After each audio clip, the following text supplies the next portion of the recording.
गजानन महाराज की जय। वक्रतुंड महाकाय सूर्यकोटि समप्रभ निर्विघ्नं कुरु मे देवं सर्वकार्येषु सर्वदा। सर्वमंगल मांगल्ये शिवे सर्वार्थ साधिके शरण्ये त्र्यंबके गौरी नारायण नमोस्तुते। गुरुर्ब्रह्मा गुरुर्विष्णु गुरुर्देव महेश्वरा गुरु साक्षात परब्रह्म तस्मै श्री गुरुवे नमः। समर्थ सद्गुरु श्री गजानन महाराज।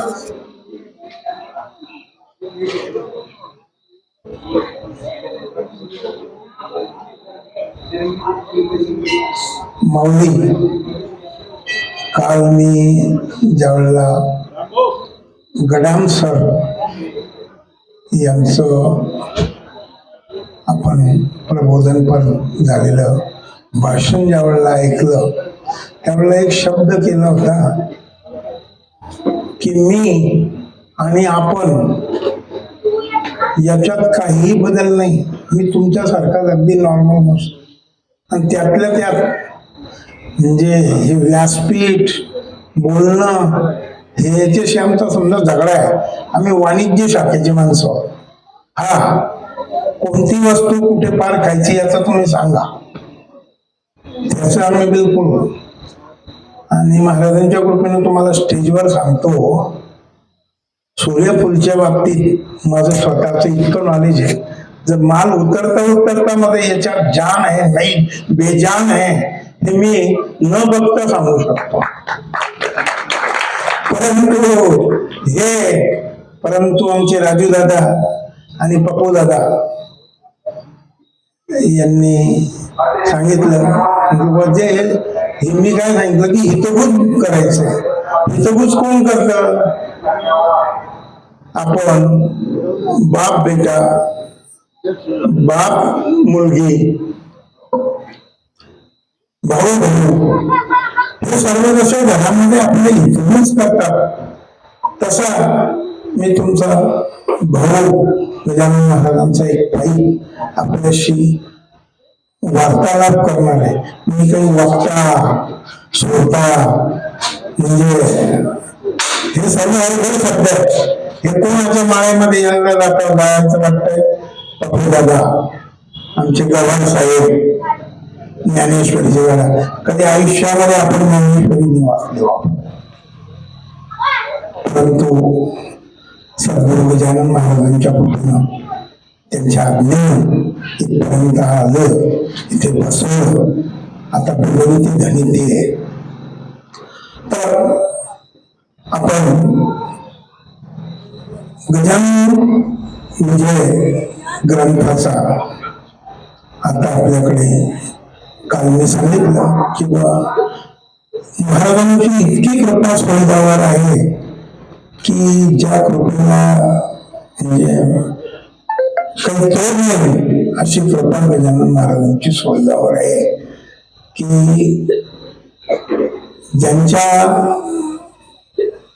त्यांना काय पसंत आहे तर महाराजांना अन्नदान, नामस्मरण, गजानन विजय ग्रंथाचं पारायण हे अतिशय महाराजांना प्रिय आहे. त्या तिन्ही गोष्टी महाराजांनी आपल्या मंदिराला, आपल्या या संस्थानला भरभरून दिल्या आहेत. कुसुमताईच्या पूर्वी हा आज एवढा मोठा वटवृक्ष झाला. इवलेशे लोक लावी द्वारी त्याचा विनोद गेला गगनावरी मोगरा फुलला फुलला. ताईंचे प्राथमिक दिवस 40 वर्षापूर्वीचा जर काळ पाहिला तर ताई प्रखर म्हणजे कष्टकरी मध्ये ताईंची गणना आहे. ताई त्या कष्टातून येऊन रात्री गजानन विजय ग्रंथाचं पारायण करायचं. तर त्यांच्या कृपा प्रसादामध्ये पारायण होत आहे, अन्नदानी ज्ञानदाता सारख्या महात्म्याचा इथे आपल्याला वास आणि ही वास्तू त्यांच्या हाताने पुणे झालेली आहे.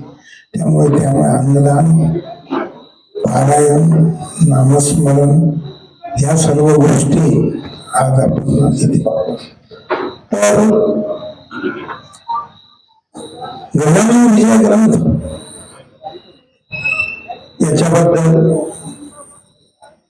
गजानन विजय ग्रंथ म्हणजेच समर्थ सद्गुरू गजानन महाराज आहे अशी याची महती आहे या ग्रंथाची.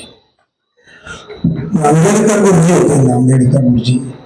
आपण सर्व त्यांना भेटलो, ज्यांनी गजानन महाराजांच्या गाभाऱ्यामध्ये 42 वर्ष सतत तिथे पुजाऱ्याचं काम केलं.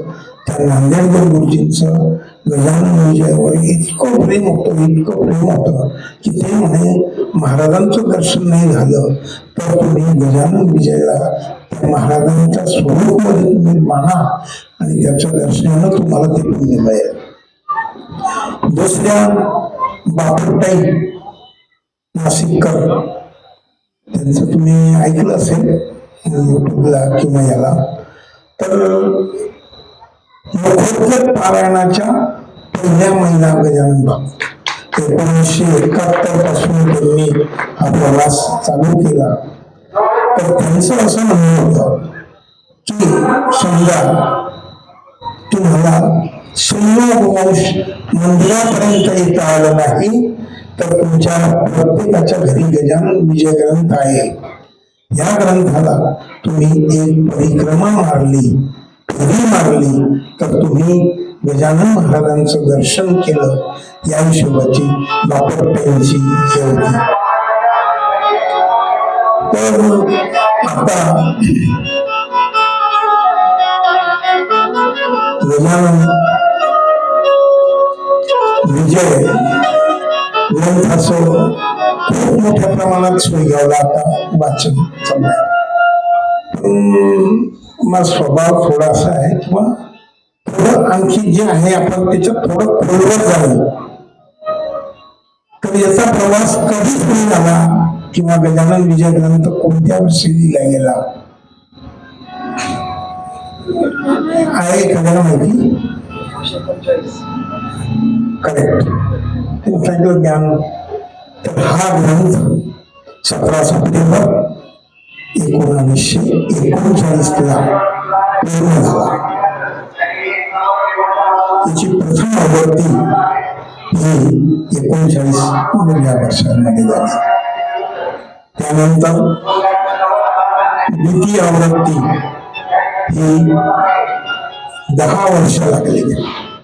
1949 ला दुसरी याची आवृत्ती झाली.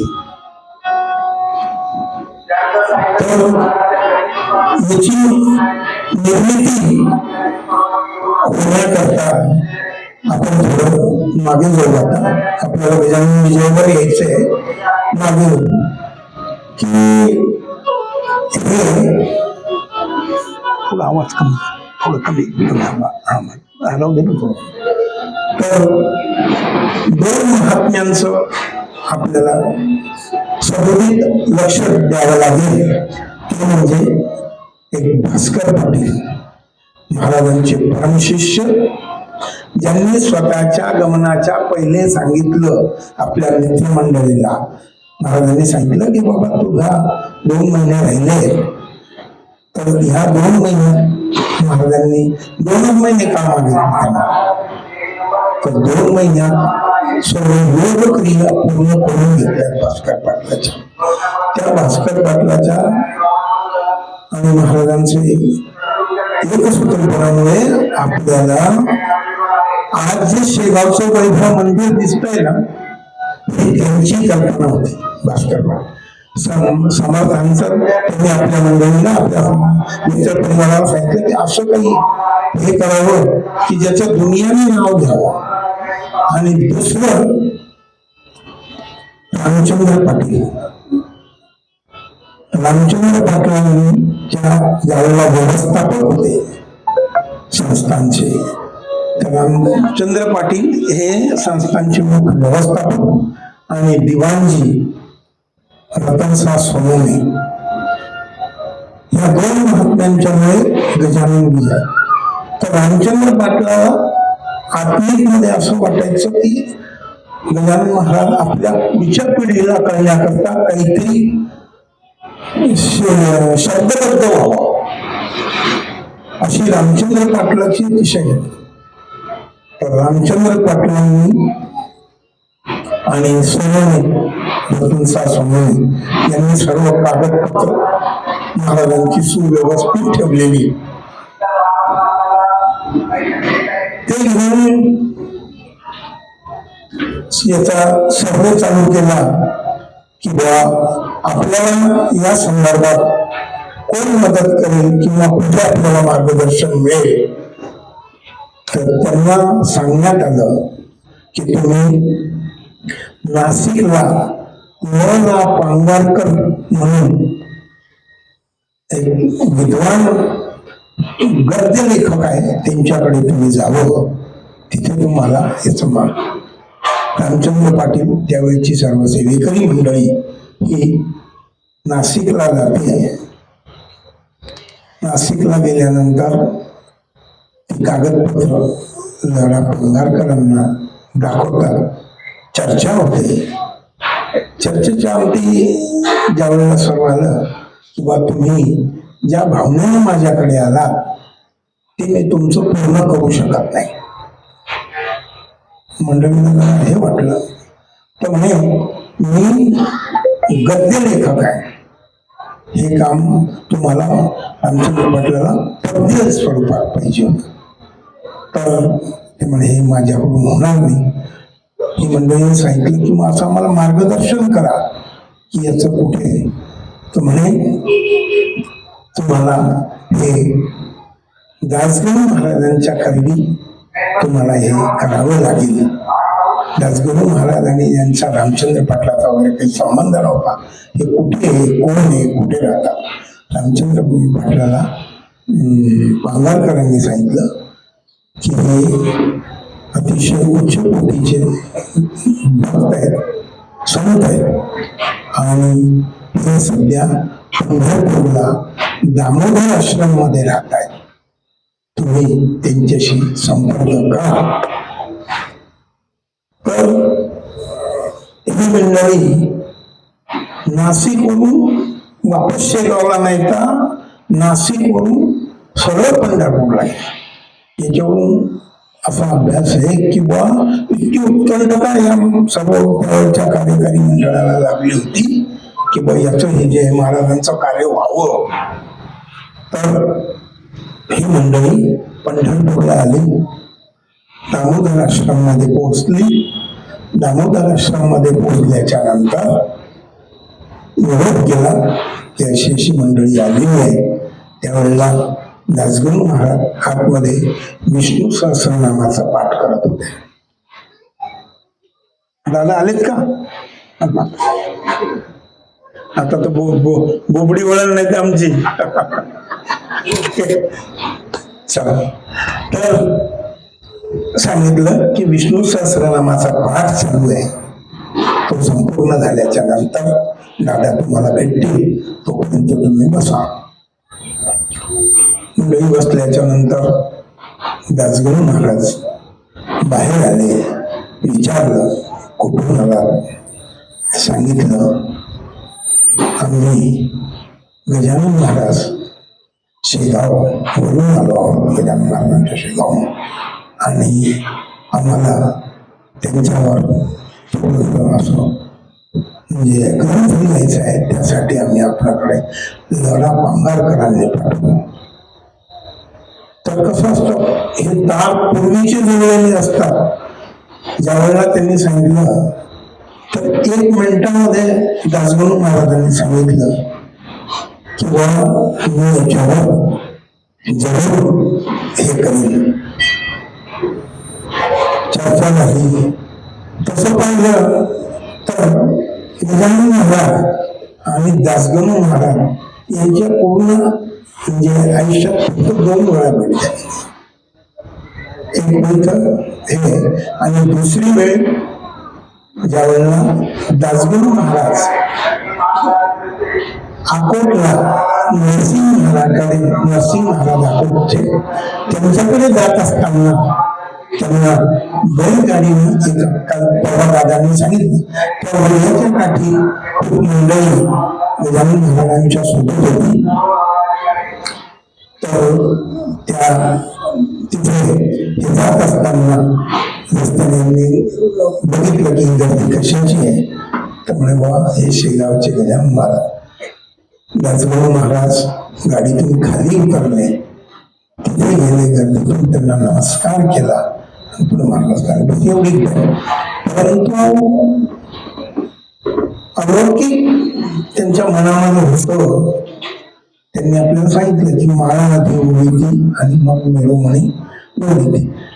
तर दासगुरू महाराज यांना आधुनिक गणपती म्हणतात. तर महिपती दोन संतांचे आपल्यावर इतके उपकार आहे. त्यामध्ये एक नाव गणपती महाराजांचं आहे, ज्यांनी अर्वाचीनच्या महाराष्ट्रकालीन सर्व संतांचं चरित्र लिहिलेलं आहे. आणि दुसरे निर्भाजी म्हणून काल जे आपल्याला गजानन सरांनी तुलसीचं सांगितलं, तो उत्तर भारतीय सर्व संतांचं चरित्र नाभाजी महाराजांनी दिलं आणि इकडचं महिपती महाराजांनी दिलं. तर महिपती महाराज त्यांचा आपण आणखी 1 मिनिटाचा पुढे तुमचं फुलात जायची इच्छा आहे. तर महिपती महाराज हे प्रत्यक्ष पांडुरंगाने दिलेला प्रसाद आहे. अहिल्यानगर जिल्ह्यामध्ये राहुरीच्या जवळ 13 किलोमीटरवर चाराबाद नावाचं गाव आहे. तिकडे हे महिपती महाराज यांचे वडील अतिशय मोठे पांडुरंग भक्त. दोन पती कायम वारीला पंढरपूरला जायचे. पंढरपूरला गेल्याच्या नंतर वयाची 60 उलटून गेली, शरीर गात्र थोडे हे झाले.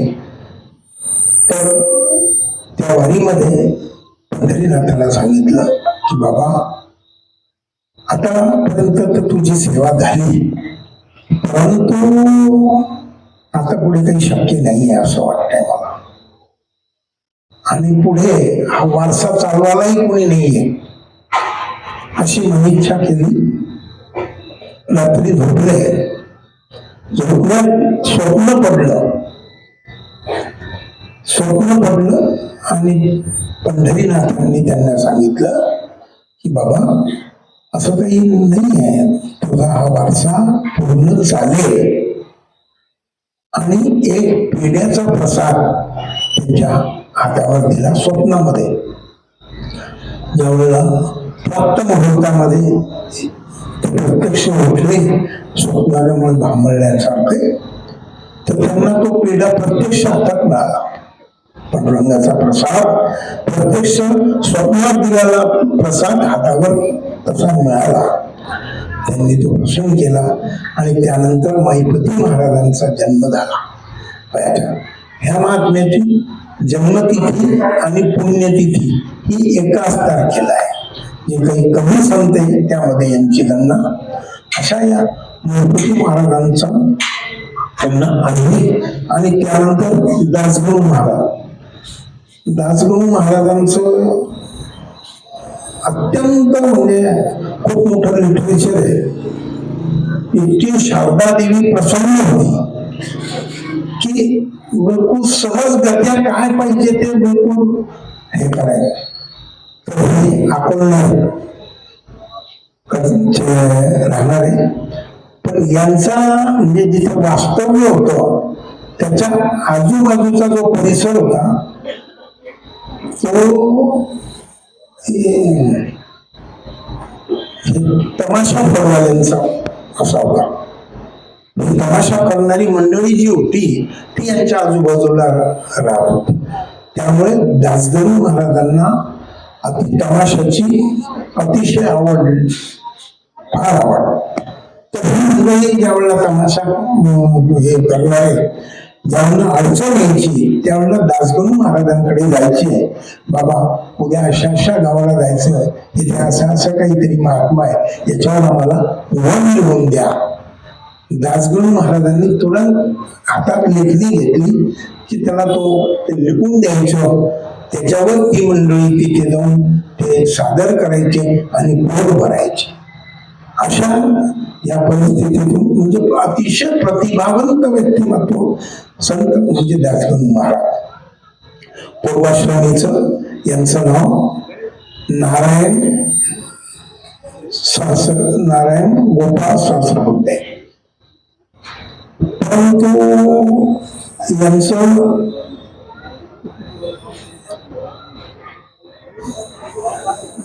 जन्मल्यानंतर यांची प्रकृती देह प्रकृती अशी होती की कान जे ना कान हे थोडे सोपासारखे होत असे लांब, डोकं थोडं मोठं आणि पोट जे होतं तेही मोठं. तर त्यांचे आजोबा त्यांना म्हणायचे की तुझं नाव नारायण नाही आहे बाबा, तू गणपतीचा अवतार आहे. त्यामुळे ते त्याला नारायण ऐवजी गणेश दाखवणार.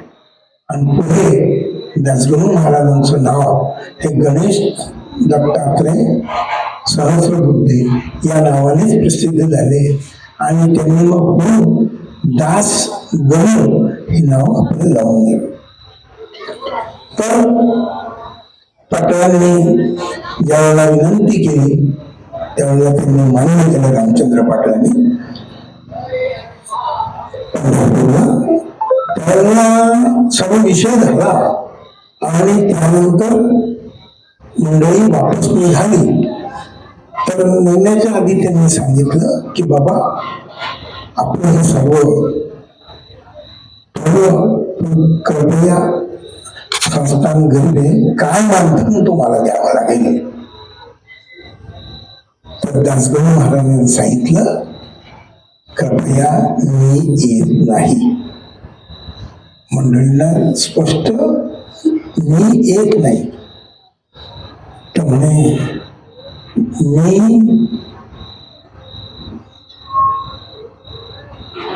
मानधन वगैरे मला नको आहे आणि मी इतकंही श्रीमंत नाहीये की बाबा फक्त येण्या जाण्याचं भाडं मला तुम्ही द्यावं, मी आपलं येईन. त्यावेळेला दासगणू महाराजांच्या उतार वयामुळे मला फक्त एक अडचण आहे. ती अडचण अशी आहे की माझा दोन्ही डोळ्यांना मोतीबिंदू आलेले आहे.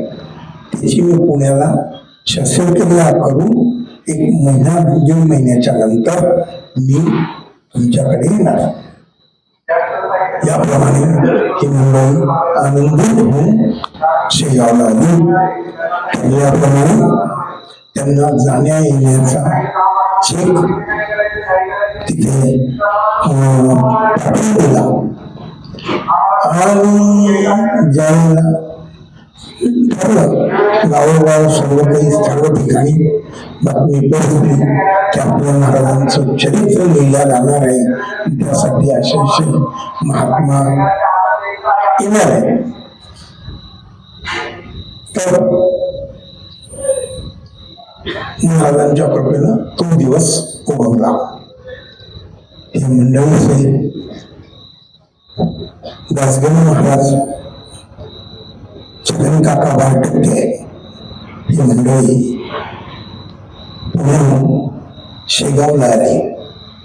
तर त्यावेळेला शेगावला यांच्या स्वागताकरता अख्खं स्पेशल भरलेलं इतका जनसमुदाय, महिला आणि पुरुष, त्यामध्ये 1800 टाळकरी महाराजांना रेल्वे स्टेशन वरून घरी नेण्याकरता यथोचित रथ त्यामध्ये गालीच्या वगैरे टाकून माती महाराज या सर्व मंडळींची इच्छा होती की त्यांना त्याच्यात बसवायचं आणि रथाच्या मिरवणुकीमध्ये शेगावपर्यंत मंदिरापर्यंत न्यायचं. ज्यावेळेला ते उतरले तर त्यावेळेला उतरल्याच्या नंतर इतक्या सर्व मंडळीपैकी रामचंद्र पाटील,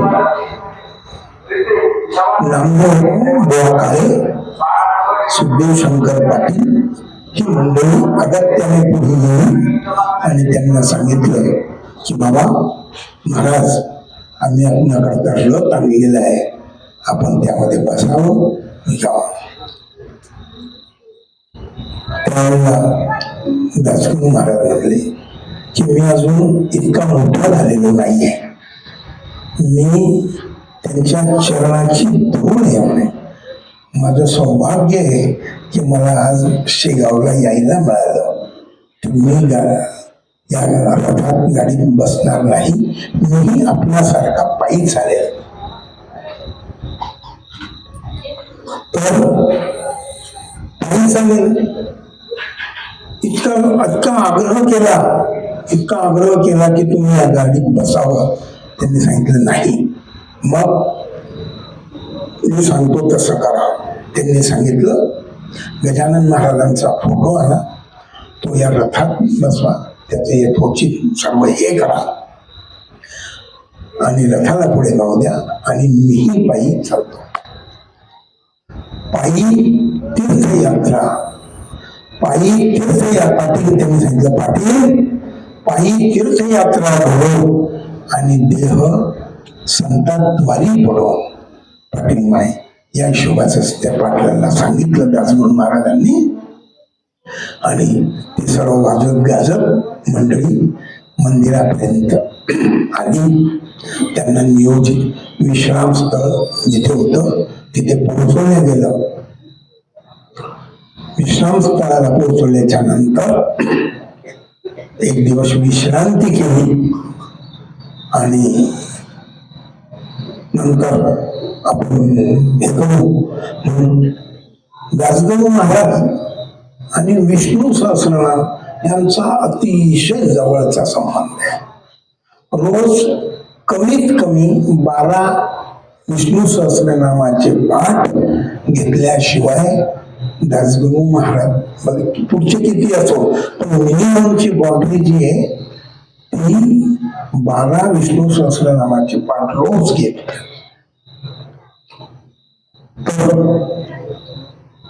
विष्णू सहस्रनामाचा पाठ त्यांच्या आधी दुसऱ्या दिवशी मंदिरापुढे गेले. मंदिरात तिथे गेल्याच्या नंतर लोटांगण घालून नमस्कार केला आणि विष्णू सहस्रनामाचा पाठ घेतला आणि त्यानंतर सांगितलं की मला याच्यातली पहिली सूचना अशी आहे की जे खरं आहे त्याच सांगावं, मी खोटं लाटं लिहिणार नाही. ही कमिटमेंट तुम्हाला मान्य करायला लागेल. त्याचं शहानिशा करूनच मी लिहील किंवा सांगेल. तर त्याप्रमाणे रोज एक अध्याय महाराजांनी पूर्ण केला.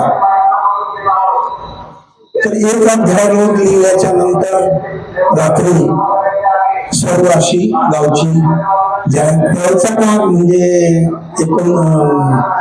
1939 म्हणजे त्या पिरियड मध्ये महाराजांना जाऊन 29 वर्ष झालेली असेल. म्हणजे प्रत्यक्ष महाराजांना पाहणारी मंडळी किंवा त्याही पेक्षा जुनी असणारी मंडळी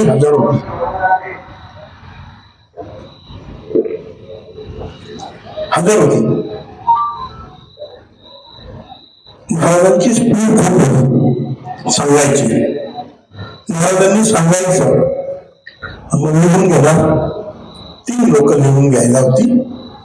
छगन काका बारटक्के, रतनशाह सोनवणे आणि उकिरडा बुवा गंडणे या 3 महात्म्यांनी ते लिखाण करायचं. 3 झालं असल्यानंतर सुद्धा त्याची फजिता व्हायची. म्हणजे इतकं स्पीड होतं दासगणू महाराजांना एकदा बोलण्याचं चालू केलं. तर झाल्याच्या नंतर रात्री अशी बैठक बोलवायची. स्त्री पुरुष ज्येष्ठ श्रेष्ठ सर्व लोकांना बोलवायचं.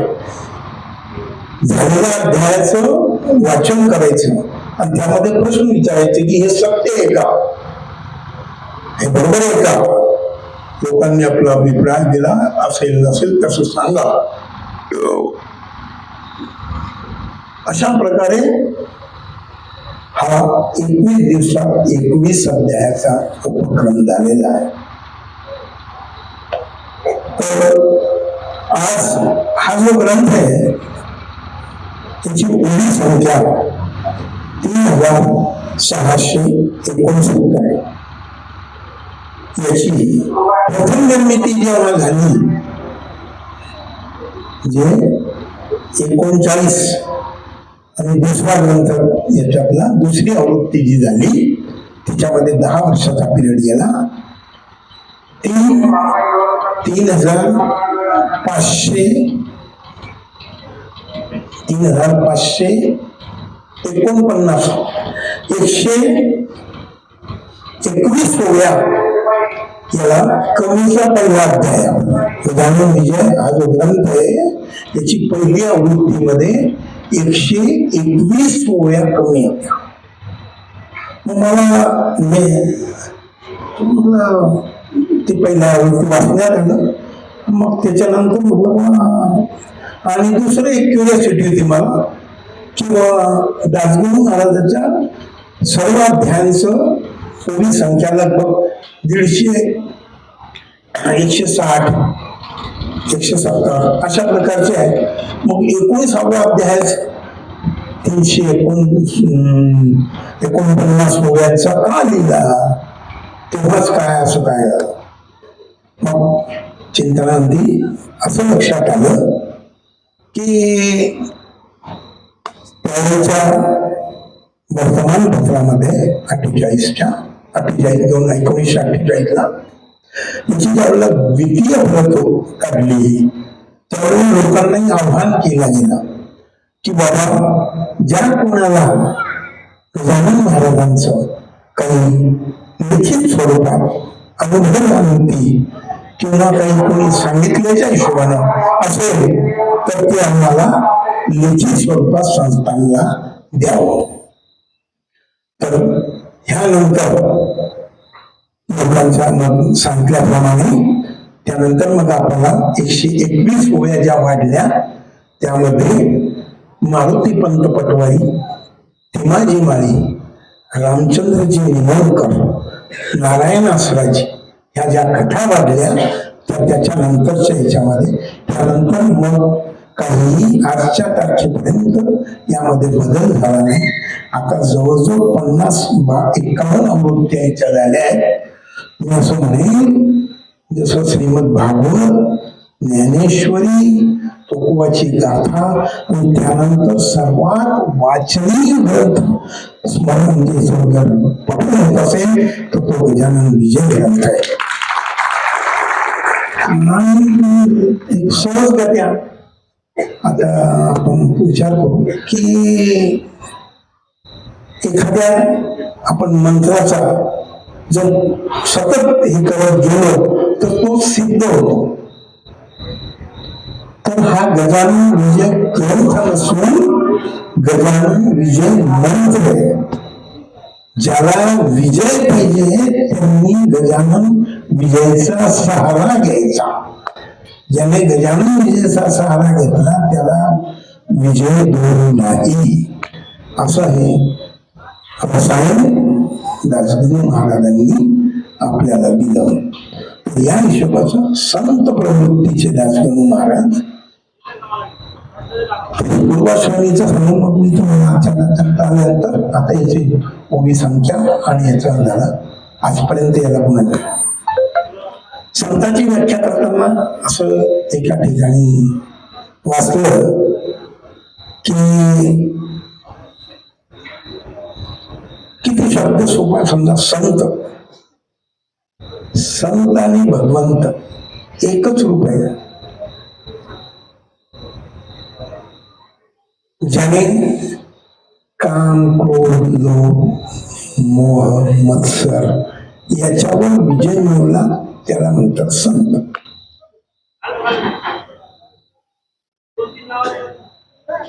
देवळकर महाराज यांच्या मुखाद्वारा एक वाचन आलं. त्यांनी सांगितलं की माझे पंजोबा हे संत प्रवृत्तीचे होते. संत प्रवृत्तीचे माझे पंजोबा संत प्रवृत्तीचे होते. तर त्यांचा नित्यक्रम काय होता, तर सकाळी 4 वाजता उठून रेडी दररोज, त्यानंतर 1200 गायत्री, 9000 गुरुमंत्र, ज्ञानेश्वरी म्हणजे 1 महिन्यात ज्ञानेश्वरीचं पारायण होईल इतकी ज्ञानेश्वरीचं वाचन, तुकोबारायांच्या गाथाचं वाचन, श्रीमद भागवताचे 12 अध्याय हे केल्याच्या शिवाय ओसरीवर म्हणजे बैठकीत येत नव्हते. कितीही काहीही काम झालं तर मी यावेळेला विचार केला, बाबा इथं काय आपण 1 माळ फिरले तर असं वाटतं की बापरे, काही भगवंतावर इतकं काही उपकार केले की ध्यानात मिळते, इतकी मोठी कोंडली मांडली. त्यानंतर एक दिवशीच्या प्रसंगी देवळकर महाराजांच्या घरी चोरी होती. चोरी झाल्याच्या नंतर त्या चोरीमध्ये 500 तोळे सोने हे चोर घेऊन जातात. पूर्ण दिवसात श्रीमंत घराणं त्यावेळेचे वतनदार. मग महाराज आपले नित्यक्रम मध्येच पूजा अर्चा हे करणार, त्यांना माहिती. मग घरची सर्व मंडळी, त्यांची भाऊ, भावाची मुलं, स्वतःच्या मुली, महिला मंडळ, हे सर्व आतुर झालं की कधी महाराज उपासना करून बाहेर येतात आणि आपण कधी त्यांना सांगतो की बुवा असं असं घडलंय. त्याप्रमाणे ही मंडळी त्या बैठकीत येण्याच्या अगोदर सर्व एक लाईन येऊन बसतात. महाराजांचा नित्यक्रम पूर्ण होतो आणि नित्यक्रम पूर्ण झाल्याच्या नंतर महाराज आपल्या ह्याच्यात येतात. सर्व मंडळी एका लाईनला बसलेली. आज काय होईल, सर्व काहीतरी घडलं असावं. तर मग त्यांचे भाऊ सांगतात, दादा अशी अशी चोरी झाली आणि आपलं 500 तोळे सोनं हे गेलं नाही. वा वा वा वा, अत्यानंद झाला त्यांना. कोणाला? देवळकर महाराजांच्या पंजोबाला. दादासाहेब अत्यानंद झाला. समोर घराच्या समोर एक मिठाई गल्याचं दुकान होतं. सांगितलं, ऑर्डर दिली की त्याच्या दुकानात जितके पेढे असतील तितकी पेढे मागवा. सर्व घर म्हणजे त्या ह्याच्यात यांनी अशी ऑर्डर काढली, सर्व पेढे आणल्या गेले. त्यानंतर जे नित्य भेटायला यायचे त्यांना रोज समजा एक प्रसाद द्यायचा. आज 2-2 पेढ्यांचा प्रसाद त्यांना दिला गेला. रोज एक, आज 2, हो नाही 2. त्याचं कारण सांगितलं, ते सांभाळायचा आतच गेला. याच्या पुढे ते सुद्धा सांभाळायचा आतच गेला. आणि दुसरं, ज्याला गरज होती त्याच्याकडे ते कामात येईल म्हणे. ज्याला गरज होती त्याच्याकरता त्याने नेलं, त्याच्या कामात येईल म्हणून 2 पेढ्यांचा प्रसाद. हे संतांचं लक्षण आणि हा आहे संतांचा साक्षात्कार. तर असे आपली अवलिया समिती सद्गुरू गजानन महाराज जास्त कुठे जायचंही काही नाही, एवढं काही लिटरेचर पाहायचं काम नाही. तुमच्या आमच्या संपर्कातल्या ताईचं उदाहरण घ्या, कुसुम ताईचं. संत प्रवृत्ती काय असते हे माऊलीच्या तिथे तुम्हाला कळेल. कोणी येऊ द्या, जास्त परिचित मला येऊ द्या, कमी परिचित मला येऊ द्या, सर्वांना एकच प्रसार. पण असं नव्यानं आलेल्या माणसाला असं वाटणार नाही की तो आपला जुना परिचय यांच्याशी, फार नवा परिचय असं नाही वाटणार, खूप जुना परिचयाचे. म्हणजे त्याच्यामुळे झालेलं हे असं आज एवढं मोठं नावारूपाला आलेलं आपल्या. आणि मला वारंवार असं वाटतं की खरोखर सद्गुरू गजानन महाराजांची सोयगावर कृपा आहे. सोयगाव नाईक दादा सारखे संत आता उभारते आपले संतात्मक ज्यांचे आहे ते दादा, आमचे गव्हाळ साहेब, ही मंडळी झाकलेली आहे बरं का. यांचं बाहेर मी त्या दिवशी आम्ही याला गेलो, आपण वारीत गेलो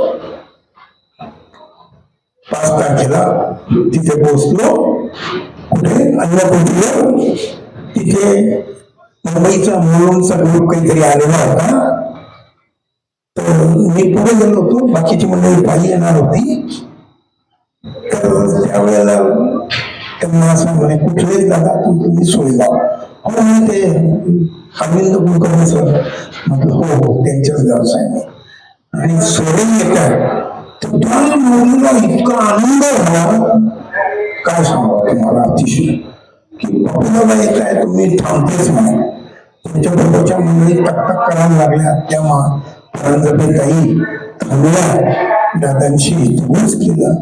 तर अशी ही मंडळी आपल्या सानिध्यात आहे. आणि महाराजांची कृपा आहे. मी हमेशा सांगतो की आपले महाराज म्हणजे कसे, राहतो भुयारात आणि लक्ष त्रैलोक्यात. कुठे काय बटन दाबायचं, कसं करायचं, काय करायचं याचं शहानिशा. आणि ज्याचा पाया मजबूत त्याची इमारत मजबूत. गजानन महाराज संस्थान शेगावचा पाया इतका मजबूत आणि खोल आहे. त्याचे 2 उदाहरणं सांगू आपलं. एक आहे संस्थांची प्राथमिक अवस्था अतिशय बिकट होती. तर गजानन म्हणजे या ग्रंथाचं प्रथम प्रकाशन झाल्याच्या नंतर द्वितीय प्रकाशनाचा ज्यावेळेला वेळ आला त्यावेळेला संस्थांच्या जवळ पैसे नव्हते. तर त्यावेळेच्या संचालक मंडळीतील शालिग्राम श्रीरामजी डागरा यांनी असं सांगितलं की जितके मेंबर्स आहे त्या प्रत्येक मेंबरकडून 50 रुपये घ्यायचे. 50 रुपये घ्यायचे बिना व्याजी. ते संस्थानला द्यायचे. संस्थान त्याच्यातून द्वितीय म्हणजे प्रकाशनचं काम करेल आणि हंगामात संस्थान ते पैसे वापस करेल. परंतु हे करत असताना 2 ओळी त्यांनी अतिशय सुंदर, म्हणजे संस्थांची महिमा काय त्याच्याकरता मी तुम्हाला लेखी हा जो पुरावा आहे तो लेखी पुरावा आहे. काय शब्द वापरला दादासाहेब त्यांनी की किफायतशीर भावाने भावाची चौकशी करून किफायतीच्या दराने जो छापून देईल त्याच्याकडे तो ग्रंथ छापावा. असं लेखी भूक माझ्याकडे आहे. म्हणजे संस्थांच्या 1-1 रुपयाचा हिशोबाचं मूल्यांकन त्यांच्या मंडळीला होतं. आणि दुसरी गोष्ट महाराजांचं निर्माण 1910 मध्ये झालं. झाल्याच्या नंतर मुंबईतच त्याही पिरियडला पैशाची कमतरता पडली. तर त्याही वेळेला संस्थानने आपल्या प्रसिद्धीमध्ये लिहिलं की संस्थानचे जे सभासद आहेत त्यांनी 100 रुपये जमा करायचे, काम बंद करायचं आणि 2500 रुपयाची व्यवस्था करायची आणि संस्थांचं काम चालू करायचं. तर त्यावेळेला ज्या मंडळींनी पैसे दिले, थोडस वाचून दाखवतो इतकं. 1/8/1915 रोजीच्या सभेमध्ये जे ठराव झाले त्या ठरावाचं अनालिसिस. देवळाच्या कामाला हल्ली पैसा शिल्लक नाही म्हणून काम बंद, तसे न करता हंगामापर्यंत सभासदांनी बिना व्याजाने पैसे द्यावे. त्यानंतर त्यांची लिस्ट आली. श्रीराम लक्ष्मण मारवाडी 100 रुपये, रामचंद्र भिवराजजी मारवाडी 100 रुपये, त्यानंतर बंकटलाल भवानीदास 100 रुपये, हरी कुकाजी पाटील 100 रुपये, नारायण कर्ताजी पाटील 100 रुपये, रामचंद्र कृष्णाजी पाटील 100 रुपये. आणि मी हे तुम्हाला असं प्रत्यक्ष वाचून दाखवण्याचं काय झालं, माझ्या वाचनात आलं. तर आता जे मी वाचून दाखवणार त्याबद्दल मला अतिशय असं हार्ट टच लागलं म्हणून मी त्याची प्रत काढली. आणि तिसरं नाव आहे ताराचंद हनुमंतराय. हे त्यावेळेच्या मेंबरमध्ये होते. यांनी ज्यावेळेला हा प्रस्ताव मांडला त्यावेळेला सांगितलं की बाबा मी 1000 रुपये संस्थांना देणार, माझी इच्छा आहे 1000 रुपये देणार, परंतु तुर्तास माझं हे पैसे नाही. परंतु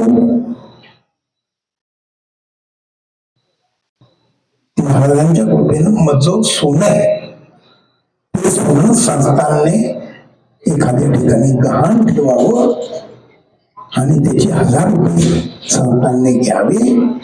तर मग बाकीच्या मंडळी सांगितलं की बा याचं व्याज जे ते संस्थान देईल.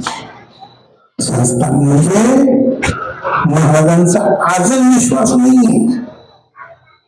प्रथम पहिल्या लोकांचा म्हणजे किती ट्रस्टींचा किती गाढा अभ्यास म्हणजे किती गाढा महाराजांवर विश्वास होता हे मला इथे सांगायचं की त्या सद्ग्रस्ताने 1000 रुपयाचं सोनं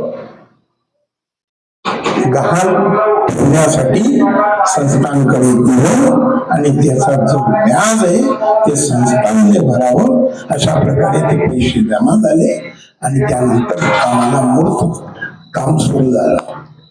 तर अशी ही कृपांती पाटील मंडळीची जो वारसा आहे तो आजच्या तारखेपर्यंत आजही आपण पाहतो की जे स्वप्न भास्कर पाटलांनी तेव्हा पाहिलं की म्हणजे संस्थान असं व्हावं की ज्याचं नाव आपण. तर यावर्षीच्या 31 डिसेंबरला 8 तासाची लाईन होती. 8 तास रेकॉर्ड ब्रेक आजपर्यंत 8 तासाची लाईन संस्थांची. म्हणजे आनंद सागरच्या पलीकडे लोक आज याच्यातून एवढ्या रूपाला प्रत्येक वेळी नवीन वाटणारं असं हे संस्थान. काही ना काही नवंच वाटतं, कुठेतरी काहीतरी नवीनच प्रयोग दिसतात. तर हे आज म्हणजे शिवशंकर पाटील मंडळीचा जो वारसा आहे तो शिवशंकर पाटीलांकडे आता निळभाऊ पाटील सध्या कारभार पाहतात. ही संत मंडळी म्हणजे खरोखर तुम्ही आणि आपण हे सर्व काही म्हणजे खूप मोठे भाग्याचे धनी आहोत. आपण जो महाराजांशी जोडलो यांची विशेष कृपा आपल्या सर्वांवर इथे येणाऱ्या म्हणजे आणि महाराजांवर निष्ठा असणाऱ्यांची आहे. तर असाच हा प्रवास प्रदीर्घ हो आणि तुम्ही आपण सर्व महाराजांचे पायी होऊन खालीच्या वाट्याने महाराजांचं काम करू. मला जे दिलेलं आहे ते निश्चित कृपेनं महाराजांचं समजून करावं, अशा प्रकारची सर्वांच्या मार्फत आपण महाराजांना विनंती करू. आणि माझ्या 2 शब्दांना विराम देतो. तेव्हा मी पुन्हा तुम्हाला 3 वेळा तेच सांगतो, मी काही वक्ता नाही किंवा माझं काही भांडवली नाही. काय सकाळी काय खाल्लं बाईने सांगावं तर तुम्ही आता तर तुम्ही मुगात डाळ खाल्ली नाही म्हणून म्हणजे इतके आम्ही बुद्धीचे कमी लोक, पण ते दादांनी सांगितलं.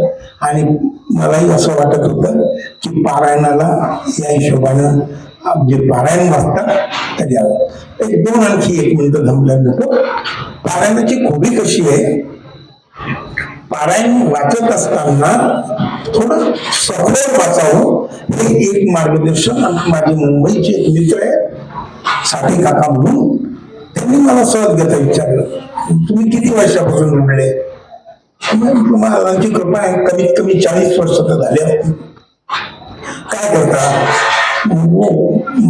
पारायण माझ्याकडून कमी होतं, पण पारायणाचा वारसा माझ्या साऊकडे दिलेला आहे. त्यांचं पारायण म्हणजे त्यांना काही असं वाटत नाही. मला पारायण केल्यावर एक जर झालं तर असं वाटतं की खूप मोठं काही मी हे केलं. तर परंतु एक आहे असं खोल 5 रुपये आपण सर्व वाचत आहोत. 5 रुपये उल्लेख गजानन विजयामध्ये किती वेळा आलेला आहे, कोणत्या प्रसंगाने आलेला आहे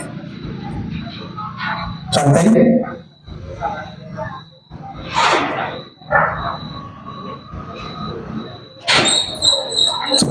तर कसं असतं, आपण नित्य वाचणारी मंडळी आहोत.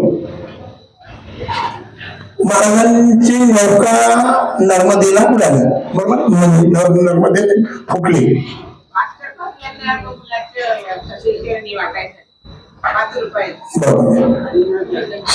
शेरणी वाटेल रामचंद्र पाटलांनी 5 रुपयाचं हे केलं, मी तुला हे रतनसा समोर सांगितलं, मी 5 रुपयाची तुला शेरणी वाटेल. तर त्या नौकेमध्ये महाराजांच्या सोबत 4 लोक कोण होते?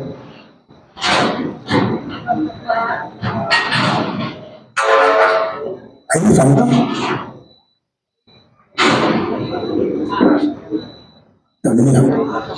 बंकटलाल, बजरंगलाल, मारुती चंद्रभान आणि मार्तंड पटेल ही 4 लोक त्याच्यामध्ये त्यांच्या सोबत मध्ये होती. त्यानंतर आपले आणखी एक उदाहरण, मला विचारलेले प्रश्न आहे बरं, मला यावं नाही आहे, पण मी फक्त तुमच्या समोर सांगतो. जेवढा मी आता त्या विजनने पाहतो त्याच्याकडे, की आपल्याला कोणी विचारला प्रश्न तर सांगता आला पाहिजे, या विजनने त्याच्याकडे. तर असा हा प्रवास आणि या हिशोबाचा व्हावा.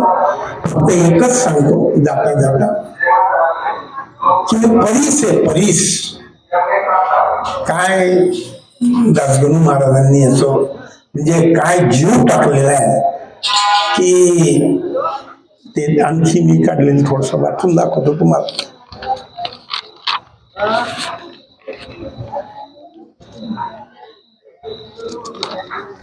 हे दासगणू महाराजांचं कीर्ती मंदिर आहे. गजानन महाराजांच्या कीर्तीचं मंदिर आहे, ज्याचे 21 दालन आहे. एक दालन खोला आणि पुढे चला तर तुम्हाला शेवट 21व्या दालनाला म्हणजे पूर्णत्वाचा येईल, अशा प्रकारचं 21. त्यानंतर काही मुद्दे काढले मी की त्याच्यातून म्हणजे की संत महिमा याच्यातून सांगितलंय की संत हेच भूमीवर चालणारे चालते बोलते परमेश्वर आहे.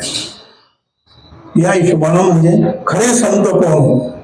5 होते खरे संत, सांभाळते आपले भक्त. त्यानंतर गुरु कसा असावा? गुरु असावा सदा महाज्ञानी चातुर्य शास्त्र चिंतामणी. म्हणजे एक एक म्हणजे अतिशय फक्त एकच सांगतो, ज्याला जीवनात विजय मिळवायचा आहे त्याने विजय ग्रंथाचा सहारा घ्यावा आणि महाराजावर अनन्य निष्ठा ठेवावी. गजानन महाराज की जय। अनंत कोटि ब्रह्मांड नायक महाराजाधिराज योगिराज ब्रह्म सच्चिदानंद भक्त प्रतिभान श्रीरामनिवासी समर्थ सद्गुरु श्री गजानन महाराज की जय। पंढरीनाथ भगवान की जय। साईनाथ महाराज की जय। संत कबीर दास गणु महाराज की जय।